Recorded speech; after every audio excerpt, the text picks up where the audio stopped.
जे संदेश जो नालो आहे अविश्वसनीय विश्वास। छो त भावनाऊं ॾाढी अविश्वसनीय हूंदियूं आहिनि ऐं उते वञी करे आमीन चई सघंदा आहियो ऐं हैरान कंदव तव्हांखे तव्हांजी भावनाऊं केतिरी विश्वास कंदो। अगरि कोई तव्हांजो दोस्त आहे जंहिंजे मथां तव्हां विश्वास नथा करे सघो, ख़ैर आख़िरकार धक लॻंदो आहे, इन जे मथां विश्वास करे 2-4 दफ़ा धोखो खाइण खां पोइ बि तव्हां आख़िरकार पुठियां वञणु शुरू कंदव। पर मां तव्हांजे मथां विश्वास नथो करे सघां, इन करे मां कोशिशि बि कोन करण वारो आहियां। अहिड़ो जीवन जीअण खां पोइ बि तव्हां उनखे ख़बर हुजण खां खपे बि तव्हां विश्वास नथा करे सघो जेके असांजी भावनाऊं महसूसु कनि थी। आमीन। असांखे ॾिसणो आहे त असां छा था कयूं। जंहिं महिल असांखे ख़बर पए त असां कहिड़ा प्राणी आहियूं ऐं असां छा करे रहिया आहियूं। तव्हां सभिनीनि जो हिसो इहो आत्मा आहे। तव्हांजे आत्मिक हिसे में ॾिनो कोन्हे सघे थो, छाकाणि त तव्हांखे हक़ीक़त में ॾिसणो आहे। उनखां पोइ बि तव्हांजो हिकु जीवन आहे ऐं शरीर में रहंदा आहियो, यानी तव्हां हिकु आत्मा आहियो, तव्हां जीवन आहियो जे शरीर में आहे मांस। असांखे ख़बर आहे जॾहिं असां मरंदासीं त शारीरिक तंबू में गाड़े छॾींदासीं ऐं असां उन खां पोइ साह खणणु बंदि करे छॾींदासीं, मिटी में मिली वेंदासीं। पर असांजी आत्मा ऐं असांजो जीवन जिते बि वेंदो ऐं वञण वारो आहे उते जीवन हूंदो। इहो तव्हां मसीह में चुनाव करे सघंदा आहियो तव्हांजो मुक्तिदाता केरु आहे ऐं तव्हांखे स्वर्ग वञी उन प्रभु सां गॾु रहणो आहे। ऐं पाण खे तव्हां इहो अहिड़ी जॻह ते ॾिसंदव त तव्हां पंहिंजे पाण खे, बाइबल में इनखे इहो ई चयो वियो आहे, पुकारींदा रहो ऐं तव्हां उन में चवंदा रहो कि तव्हां छा आहियो। ऐं अगरि तव्हां ॾाढी गर्मी पवंदी आहे त तव्हांखे फ़ैसिलो करिणो आहे, तव्हां मसीह में सेवा करण जो चुनाव था कयो, प्रभुअ सां गॾु हलण जो जीवन शैली चुनाव था कयो, जंहिंजे करे माण्हू लाइ कंदा आहिनि। इहो चुनाव करिणो आहे तव्हांखे ॾाढो मुश्किल, पर तव्हांखे फ़ैसिलो करिणो पवंदो कि तव्हांखे छा करिणो आहे। प्रभुअ सां गॾु हलणो आहे कि ग़लति राह ते हलणो आहे। पर इहे इत्यादि जेकी ॻाल्हि आहिनि, इत्यादि तव्हांखे उन उलझननि में पावंदियूं ऐं तव्हां उन प्रयोग करे उनखे सम्झी न सघंदव। पर तव्हां प्रभु सां गॾु हलंदव त उनजो धन्यवाद करणु सिखी वञो ऐं जेका कवच उहो चवनि था तव्हां पाए छॾियो ऐं जेका वचन में लिखियलु आहे कि तव्हां छड़ो प्रभुअ सां गॾु चए थो त जेको इब्राहिम पाठ 4 में असांखे इहो करिणो आहे त जेको असांखे ख़बर आहे उहो प्रभु असां सां गॾु आहे। जीअं मां तव्हांखे चयो तव्हांजो जीवन आहे, उन आत्मा में प्रभु तव्हां सां गॾु ईंदो आहे, जंहिंजे बारे में तव्हांखे ॿुधायां थी। ऐं जेको तव्हां चई सघंदा आहियो कि तव्हांजे मन में उहो मसीह जो जेको व्यक्तिगत आहे, तव्हां ॿुधाईंदव कि तव्हां छा सोचींदा आहियो। तव्हां वटि आत्मा आहे, पर तव्हां बि तव्हांखे ख़बर पवंदी तव्हांजो मन छा थो सोचे ऐं तव्हांजे लाइ छा थी रहियो आहे ऐं तव्हांखे छा महसूसु थी रहियो आहे, जंहिंजे करे तव्हां इहो सोचींदा आहियो। पर प्रभु तव्हां सां गॾु आहे ऐं तव्हांखे उहे ॻाल्हियूं ॿुधाइणियूं आहिनि ऐं सिखणियूं आहिनि जेके मां तव्हांखे चवां थी कि खोड़ वक़्त ताईं उहो हुया। असांजी हिकु इच्छा हूंदी, पर ज़रूरी न आहे कि असांजी इच्छा असांखे ॿुधाए त प्रभु छा चाहींदा आहिनि। उहो प्रभु जो वचन आहे जेको असांखे ॿुधाईंदो प्रभु छा चाहींदा आहिनि। इन करे मां ॼाणियो आहे कि हिकु कमी जेकी असांजे जीवन में हूंदी आहे उहो खोड़ वक़्त ताईं असां 3 कानून जे हिसाब में कंदा आहियूं। मां छा कयां, छा सोचियां, छा महसूसु कयां, मां छा सोचींदी आहियां, सोचींदी आहियां, महसूसु कंदी आहियां, मां छा चाहींदी आहियां, सोचींदी आहियां, महसूसु कंदी आहियां। खोड़ वक़्त ताईं असांखे ईअं लॻंदो आहे, पर जंहिं महिल असांजी आत्मा जो मार्गदर्शन नथा वठी सघूं त असांखे लॻे थो असांजो हिकु मक़सदु हूंदो आहे, उहो असां ॼाणे न सघंदा आहियूं, उनजो फ़ैसिलो करिणो पवंदो आहे। आमीन। मां भले जेको बि सोचां, मुंहिंजा सभई दोस्त भले जेको बि सोचे, अगरि प्रभु जे वचन सां गॾु राज़ी आहियूं या कोन आहियूं त मुंहिंजो दोस्त ग़लति हूंदो आहे। प्रभु कॾहिं ग़लति कोन हूंदो आहे। मां इहो तव्हांखे चवां कि भलो जेको बि थिए उहो सच हूंदो आहे ऐं उन जे वचन में असांखे राज़ी कोन हूंदा आहियूं ऐं महसूसु कंदा आहियूं उहो जेको हूंदो आहे, उन जे करे असां उन जे लाइ राज़ी न हूंदा आहियूं। आमीन। परवाह कोन्हे मां छा थी सोचां, इहा बि परवाह कोन्हे दोस्त छा था सोचनि। अगरि उहो प्रभु जे वचन सां गॾु राज़ी कोन्हे त मां ग़लति आहियां, मुंहिंजा दोस्त ग़लति आहिनि, प्रभु कॾहिं ग़लति न थींदो। इन जी परवाह कोन्हे कि माण्हू छा था सोचनि, कंहिंजे लाइ छा था करनि, मूंखे परवाह कोन्हे। पर जेके प्रभु जे वचन सां गॾु गंभीरता सां विद्यार्थी नथा ठही सघनि, हाणे ॾिसो, उन जे लाइ कुझु बि ॻाल्हि कोन्हे ऐं उमेद कोन्हे कि उहो छा था कनि, पर जंहिंमहिल असां उहा यात्रा ते वेंदा आहियूं त असांजो धार्मिक कर्तव्य आहे करणु। इन करे मूंखे तव्हां सभिनी ते फ़ख़्रु आहे कि तव्हां अॼु हिते आहियो। विस्पति जी राति जो, अॼु आर्तवार जी सुबुह कोन्हे कि तव्हां कोई उलझन कोन्हे ऐं छड़ो हिकु धार्मिक कर्तव्य पूरा नथा कयो, कुझु आंतरिक कंदा आहियो ऐं तव्हांजी यात्रा आहे त खोड़ ॼाणण लाइ तव्हां हुते वेंदा आहियो ऐं तव्हां बेबी सिटर खे पैसा ॾींदा आहियो कि तव्हांखे मौक़ो मिले कि तव्हां हिते अचो ऐं कुझु कयो। जंहिंमहिल बि मां तव्हां सभिनीनि खे ॿुधायां थी कि तव्हां तयारु आहियो, हूंदा आहियो शिक्षा ॿुधण जे लाइ, जंहिं उन जी शिक्षा वठी हुजे,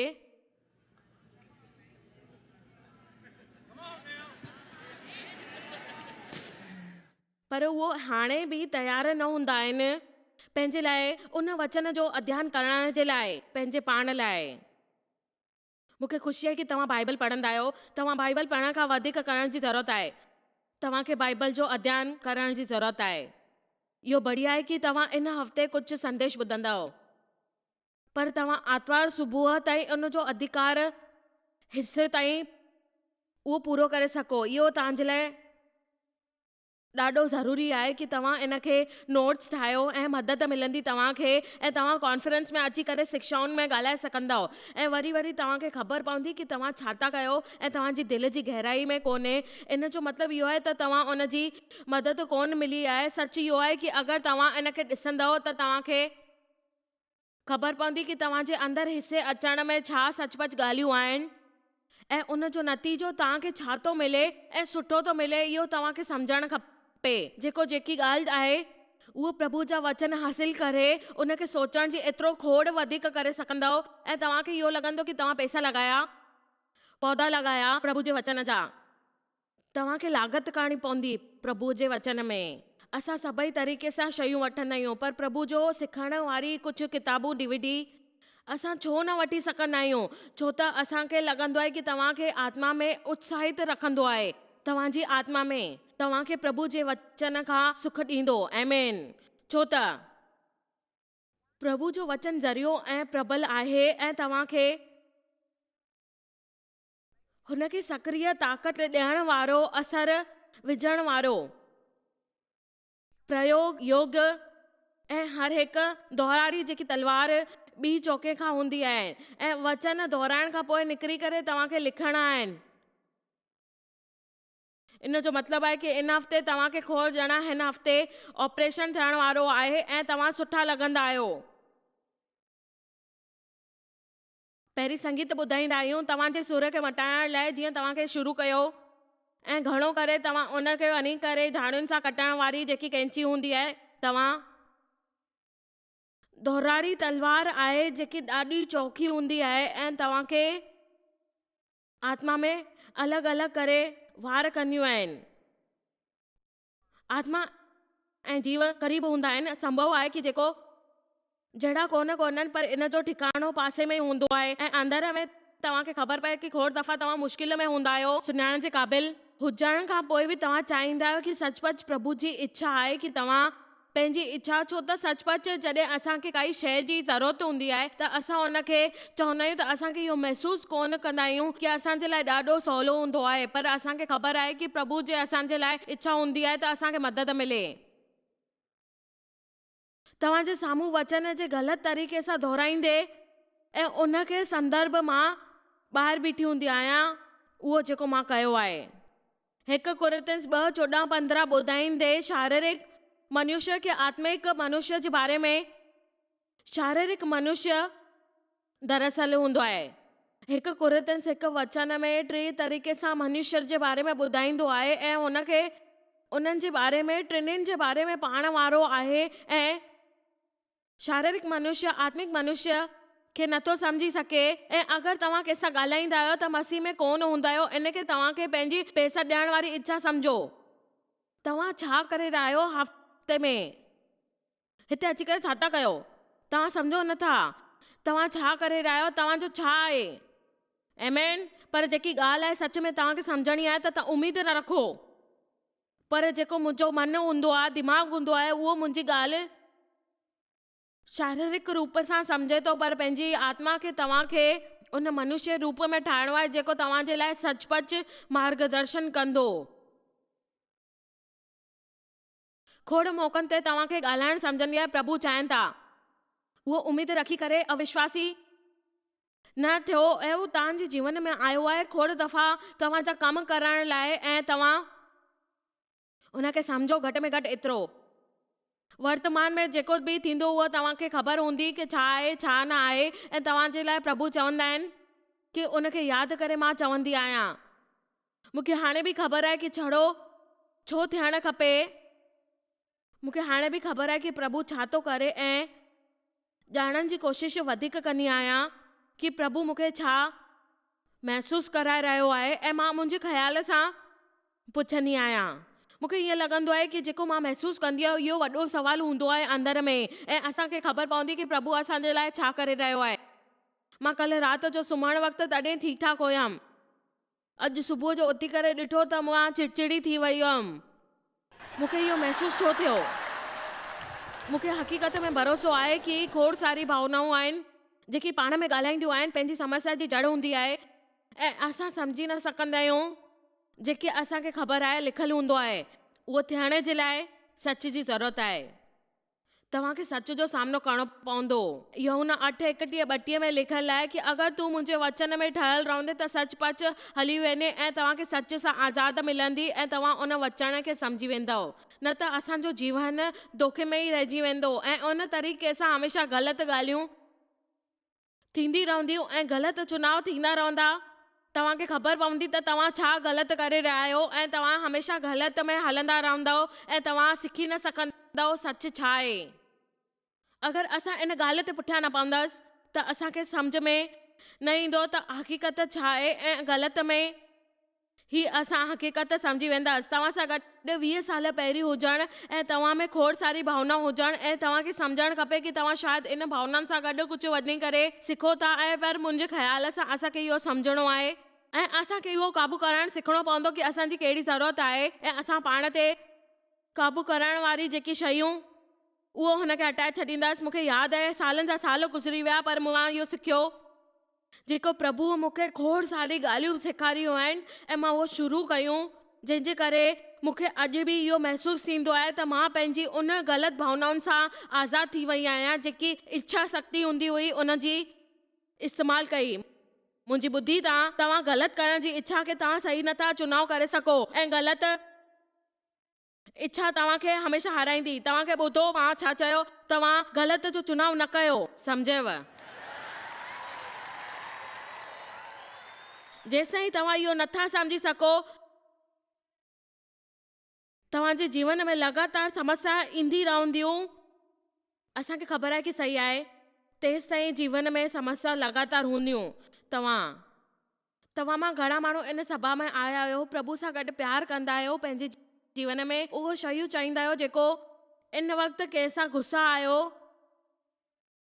तव्हां हिते वेठा आहियो करवाहट में, गुस्से में, ऐं तव्हां सां गॾु सचपच नथो सम्झ में अचे तव्हांजे जीवन में छा करणु खपे, कहिड़ो कमु करणु खपे, ऐं तव्हां चाहींदा आहियो ध्यानु ॾियो कि तव्हांखे माफ़ी ॾियणी आहे। तव्हांखे ख़बर कोन्हे छा थियो। ॾिसो, बाइबल में इन तरीक़े सां कोन लिखियलु आहे त तव्हां उनखे माफ़ी ॾियण लाइ सम्झो न ऐं समस्या वधी वञे ऐं तव्हां उनखे पहुचायो दुख।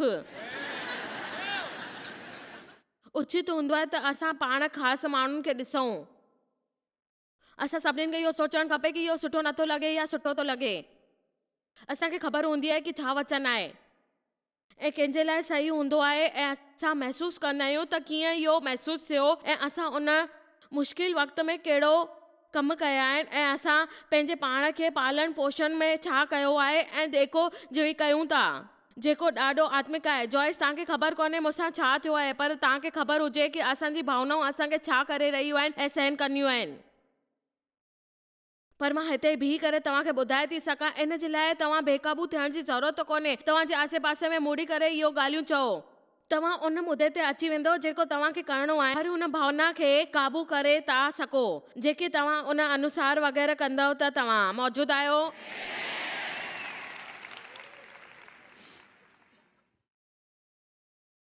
इहो सुठो थियण वारो आहे। हिन करे इहो सम्झण जी कोशिशि करण जे बजाए असां हमेशह ख़ासि तरीक़े सां छा महसूसु कंदा आहियूं, इहो भले करे असां सचमुच इहा ॻाल्हि कयूं या हिकु ॻाल्हि सिखूं ऐं फ़ैसिलो कयूं जेको असां महसूसु कंदा आहियूं उहो ख़ासि कोन्हे जेतिरो ठाहे थो सघे। मूंखे पंहिंजो कमु करण जी कोशिशि करणी आहे ऐं प्रभु जी आज्ञा मञिया। मूंखे भरोसो आहे भावनाऊं मसीह खे सभिनि खां वधीक दुश्मन हूंदियूं आहिनि ऐं इन जे करे असां प्रभुअ जी परिपूर्ण योजना सां ॿाहिरि थींदा आहियूं। असां चवंदा आहियूं त असां शैतान कोन्हे, पर असांखे ख़बर आहे शैतान असांजो दुश्मन आहे।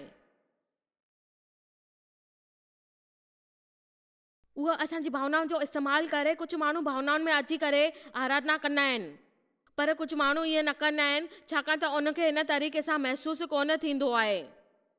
जेकी विजयी ॻाल्हि थींदी आहे उहो असंभव आहे, पर जंहिंमहिल असांखे ख़बर पए त असां ॼी नथा सघूं, मुंहिंजे वीचार सां सही कंदा आहियूं, तॾहिं बि असांखे ग़लति महसूसु थींदो। असां आत्मिक रूप सां वड़ंदा आहियूं ऐं ॾाढो मुश्किल हूंदो आहे त असां उनखे, मुंहिंजी ॻाल्हि ॿुधई, तव्हां उहो कंदा आहियो, इहो मुश्किल आहे, पर हिकु दफ़ो तव्हां माफ़ु कंदव त तव्हांखे ख़बर पवंदी। तव्हांजी यात्रा वधी वेंदी, पर तव्हांजे लाइ इहा सवली ॻाल्हि थी सघंदी आहे अगरि तव्हां इहो कंदव ॿियनि जे लाइ।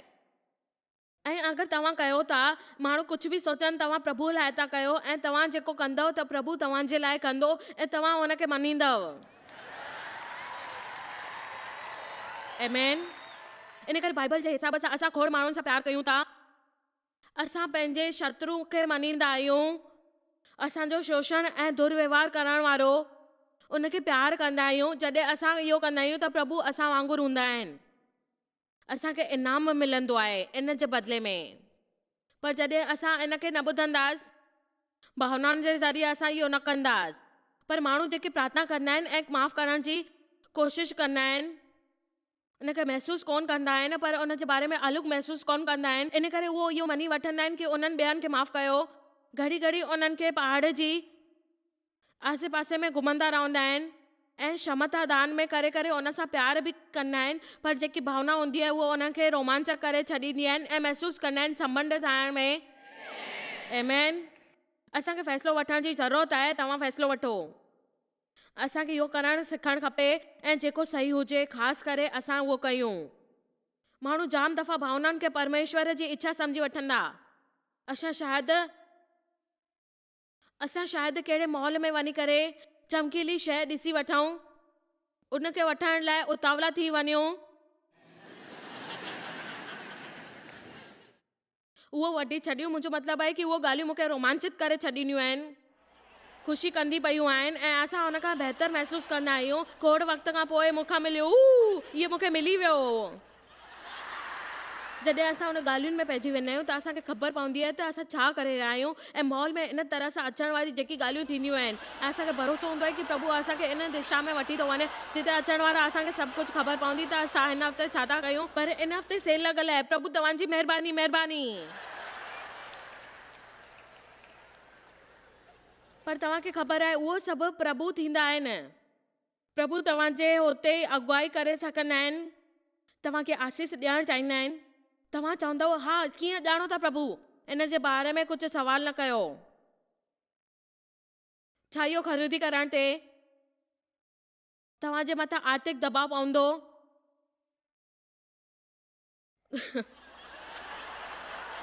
कुझु देरि बीह करे शांतीअ सां इन जे बारे में सोचियो। अगरि तव्हां पहिरीं खां ई कर्ज़ में ॿुॾल आहियो ऐं प्रभु पहिरीं खां ई तव्हांजे कर्ज़ खां मुक्त थियण लाइ चई चुको आहे ऐं तव्हां क्रेडिट कार्ड जे मथां जीअण जो फ़ैसिलो करे चुका आहियो, तॾहिं मां तव्हांखे ॿुधाए थी सघां प्रभु कोन्हे। छो त अहिड़ी शयूं ख़रीद करणु होशियारियूं कोन हूंदियूं आहिनि जंहिंजी तव्हां क़ीमत नथा चुकाए सघो। क्रेडिट कार्ड ते जीअणु होशियारु कोन्हे ऐं तव्हां छड़ो इहे ॻाल्हियूं कंदव, बर्बादी जे लाइ कोन्हे। ऐं तव्हांखे सुविधा हासिल इस्तेमालु करणु अचणु खपे जेको तव्हां उनजो भुगतान करे सघो ऐं सचपच उहो तव्हांखे आपात हालत में हुजणु खपे। पर जेकी शयूं तव्हांखे वठणु खपे तव्हां उहो ई वठो, उनजो इंतज़ारु कयो। महिरबानी। मां सुठो प्रचार थी कयां तव्हां खां। तव्हांखे ख़बर आहे तव्हां इन तरीक़े जी ॻाल्हियूं ॿुधणु पवंदियूं आहिनि। इहो सच हूंदो आहे। दुनिया में अहिड़ी समस्याऊं हूंदियूं आहिनि जंहिंजे करे तव्हां पंहिंजी तकलीफ़ुनि खे वधाए सघंदा आहियो, छो त उहो समझदारी सां पंहिंजो जीवन न जी सघंदा। ॾिसो, असां वटि अकुल आहे ऐं नीति वचन जी किताब आहे।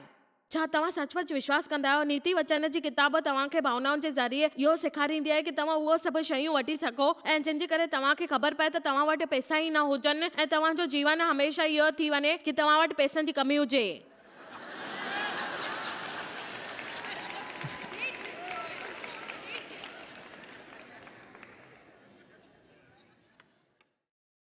आमेन।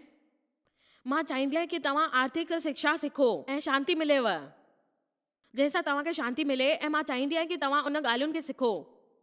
भावना में जीअण खां पोइ बि तव्हां 7 सालनि खां तव्हां इन मथां कर्ज़ वठी चुको आहे ऐं उहो कर्ज़ तव्हांखे चुकाइणो आहे ऐं तव्हांखे सुठी नथी लॻे हीअ कर्ज़ वारी ज़िंदगी ऐं तव्हां इस्तेमालु कयो उन शयुनि खे जेको तव्हांजे लाइ जाम क़ीमती थी चुको आहे।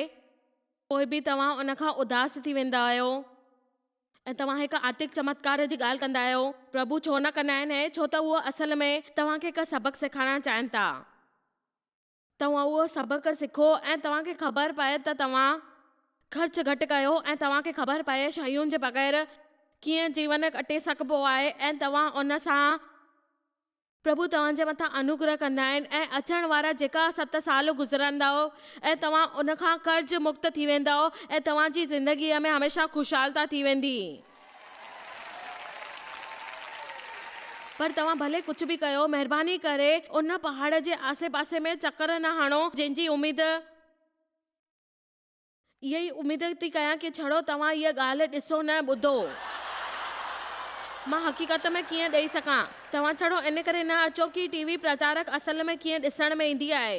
मां उमेद कंदी आहियां कि तव्हां हिते अचो ऐं तयारु थी वञो उन ॻाल्हियुनि लाइ जेको तव्हांखे हासिल करणो आहे पंहिंजे जीवन बदिलण जे लाइ ऐं तव्हां मञियो।